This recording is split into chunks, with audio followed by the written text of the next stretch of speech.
ہمارے چینل میں خوش آمدید۔ تو چلیے شروع کرتے ہیں آج کی کہانی۔ میں لوازمات کی ٹرے اپنے ہاتھوں میں تھامے ہوئی تھی اور اس کمرے میں جا رہی تھی جدھر میری ساس کسی بڑی شخصیت کے ساتھ بیٹھی ہوئی تھی۔ میں اس کا نام تو نہیں جانتی تھی، لیکن وہ شکل سے ایسے ہی لگ رہا تھا جیسے وہ کوئی امیر کبیر شخص ہو۔ یہ ساڑی مجھے میری ساس نے دی تھی۔ وہ بولی کہ آج بہت اچھا موقع ہے، تمہیں یہ ساڑی ضرور پہننی ہے۔ میں کبھی ساس کو انکار نہیں کر سکتی تھی، کیونکہ اگر یہ غلطی سے کر لیتی تو میرے شوہر نے مجھ پر ہی برسنا تھا۔ میں نے وہ ساڑی پہن لی تھی۔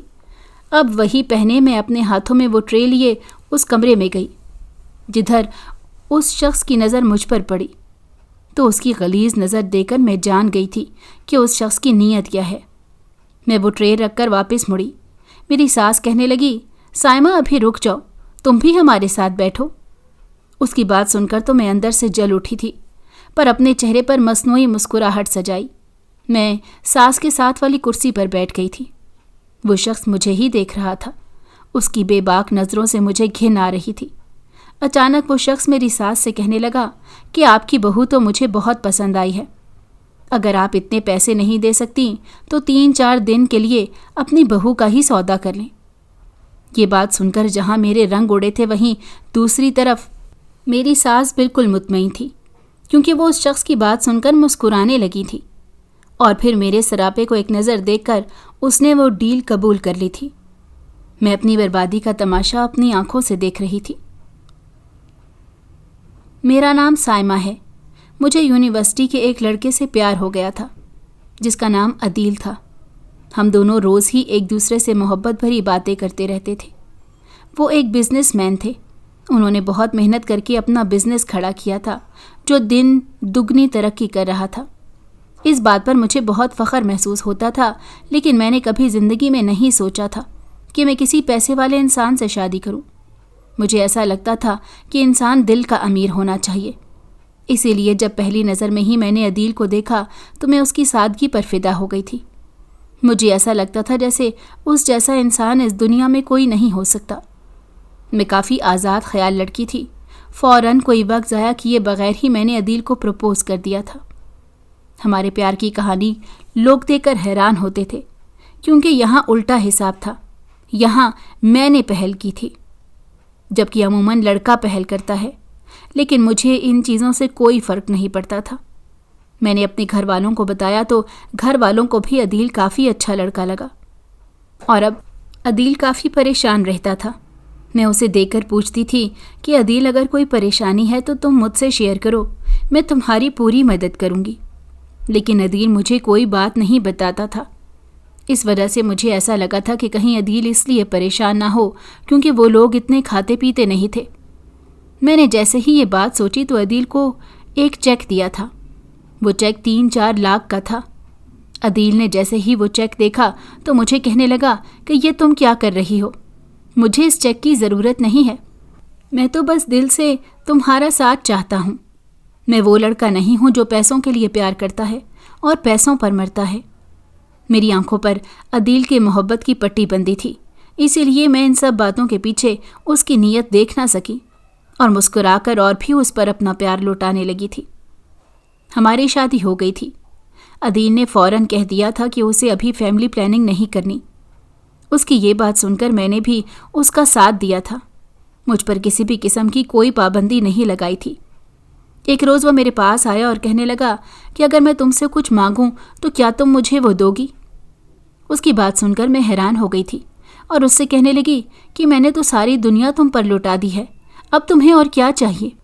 عدیل کہنے لگا کہ مجھے ایک بزنس شروع کرنا ہے اور کسی کے ساتھ ایک بزنس ڈیل کرنی ہے، اس وجہ سے مجھے کچھ پیسے چاہیے۔ اس کی بات سن کر میں بولی کہ بس اتنی سی بات ہے۔ جلدی سے ہی میں نے 3-4 لاکھ کا چیک اس کے نام کر دیا تھا، پر عدیل نے وہ چیک مجھے واپس کر دیا اور معصوم بھرے لہجے میں کہنے لگا کہ ان سب سے کچھ نہیں بنے گا، مجھے بہت اچھی خاصی اور بھاری رقم چاہیے۔ اس کی بات پر تو میں پریشان ہو گئی تھی، لیکن وہ میرا شوہر تھا اور میں اس کے دل سے مدد کرنا چاہتی تھی، اسی لیے میں نے فیصلہ کر لیا تھا اور اس سے کہنے لگی کہ عدیل، تمہیں کتنے پیسے چاہیے تم مجھے کھل کر بتا سکتے ہو۔ وہ کہنے لگا کہ تم ایسا کرو، مجھے پیسے نہ دو،